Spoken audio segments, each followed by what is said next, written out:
దేశ రాజధాని ఢిల్లీలో హర్ ఘర్ తిరంగా ర్యాలీ ఘనంగా జరిగింది. కేంద్ర మంత్రులు కిషన్ రెడ్డి, బండి సంజయ్తో పాటు రాజ్యసభ సభ్యులు డాక్టర్ లక్ష్మణ్ ఈ ర్యాలీలో పాల్గొన్నారు. జాతీయ జెండాలు చేతపట్టి బైక్ ర్యాలీ నిర్వహించారు. ఈ ర్యాలీలో పెద్ద సంఖ్యలో బీజేపీ నేతలు, యువత పాల్గొన్నారు. దేశానికి స్వాతంత్ర్యం వచ్చి 80 వసంతాలు పూర్తి చేసుకున్న సందర్భంగా హర్ ఘర్ తిరంగా యాత్ర నిర్వహిస్తున్నట్లు కేంద్ర మంత్రి కిషన్ రెడ్డి తెలిపారు. దేశ ప్రజలు ప్రతి ఇంటి మీద జాతీయ జెండాను ఎగురవేయాలన్నారు. యువతలో దేశభక్తి పెంచేలా ఈ యాత్రను నిర్వహిస్తున్నామని చెప్పారు. మరో కేంద్ర మంత్రి బండి సంజయ్.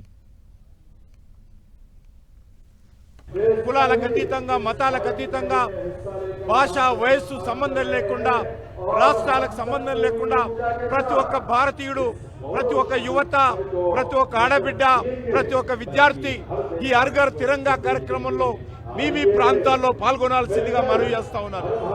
ఇది దేశ గౌరవానికి, భారతదేశ ఆత్మకు సంబంధించినటువంటి విషయము. ఇది రాజకీయాలకు అతీతంగా ప్రతి ఒక్కరు కూడా పాల్గొనాల్సిందిగా ఈ సందర్భంగా కోరుతా ఉన్నాను. ఈరోజు ప్రతి ఇంటి మీద జెండా ఎగరాలి, ప్రతి ఒక్కరు కూడా తిరంగా యాత్రలో పాల్గొనాలి.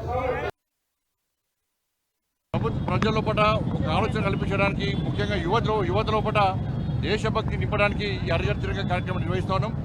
దేశవ్యాప్తంగా యువత అంతా కూడా చాలా ఉత్సాహంగా ఈ బైక్ ర్యాలీలో పాల్గొంటా ఉన్నారు. గతంలో కాంగ్రెస్ పార్టీ ఏ విధంగా వాస్తవ చరిత్రను ఈ దేశం కోసం అసూలు బాసినటువంటి అమరవీరుల చరిత్రను తెరమరు చేసే ప్రయత్నం చేసిందో దానికి భిన్నంగా ఈరోజు వాస్తవ చరిత్రను రాబోయే తరంగా అందించాలని లక్ష్యంతో నరేంద్ర మోదీ ప్రభుత్వం ఈ బైక్ ర్యాలీ నిర్వహిస్తున్నది.